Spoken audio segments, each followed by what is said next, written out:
Hello, my lovely viewers, and welcome back. Have you ever found yourself reacting, particularly to your own children, in ways that one can't quite explain? And are you aware that our childhood experiences play a significant role in these relationships? Today, we will explore how to uncover and heal those wounds by paving way for better, healthier relationships. So let's dive in. Number one, understanding the impact of childhood. Our childhood experiences, especially our relationships, our early relationships with our parents or caregivers, lay the foundation to our adulthood relationships. In fact, it has been very beautifully explained in the theory of the attachment, which also suggests that the bonds that are formed with parents or our primary caregivers influence the emotional and behavioral patterns in adulthood.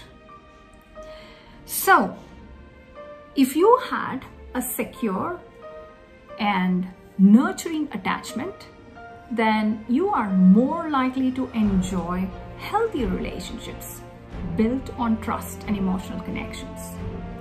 On the other hand, if your early childhood was marked with neglect or negativity, then it is likely that you would suffocate with insecurities.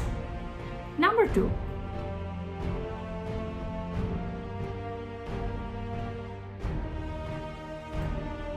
our childhood triggers are like emotional landmines, causing intense reactions, sometimes that are difficult to understand and sometimes even difficult to control. For instance, if you were raised in an environment where you felt unheard or a negative environment, it can lead to, or you may become hypersensitive, leading to feeling ignored during your adulthood. In fact, this hypersensitivity can lead to continuous conflicts or intermittent conflicts. To identify triggers, pay attention to self-awareness. Number three, parenting and childhood trauma, something that is really very important in today's discussion.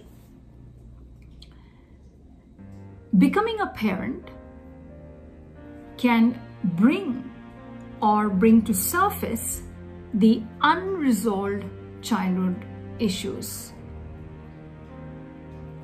In fact,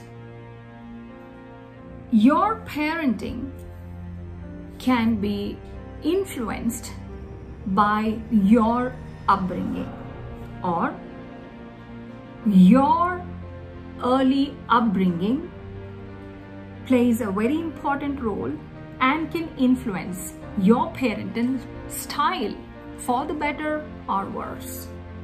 For instance, if you were raised in a negative or traumatic childhood, it is very highly likely where you can become overprotective, or you overcompensate by exercising control over children or becoming overprotective.